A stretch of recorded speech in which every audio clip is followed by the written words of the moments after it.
Dobrodošli na kanal Moji recepti. Dragi moji, danas za vas pripremam rižu. Prvo pravilo, da bi vam riža svaki put bila savršena, je rižu dobro oprati nekoliko puta. Koliko se riža ne opere, ona u toku kuhanja pusti svoj sluz, što dovodi do lijepljenja zrna riže, a to nikako ne želimo. Drugo pravilo, riža voli masnoću. Ja koristim maslinovo ulje, mada ponekad koristim kombinaciju maslinovo ulje i putar. Treće pravilo je rižu malo prepržiti. Nekoliko minuta.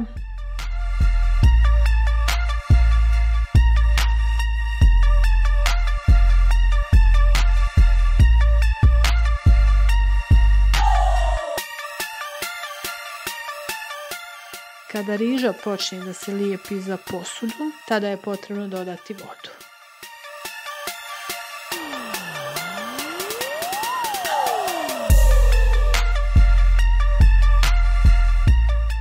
Na jednu mjercu riže dodati 2 mjerce vruće vode.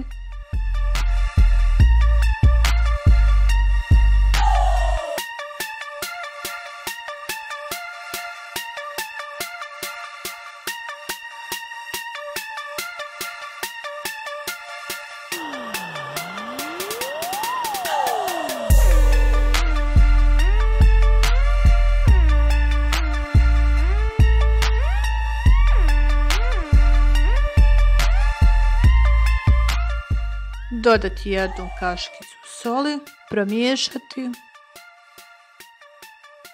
i poklopiti. Kuhati na niskoj temperaturi, kod mene je to 2 od 6, 10 minuta. Nakon 10 minuta skloniti šerpu i ostaviti još 10 minuta poklopljeno.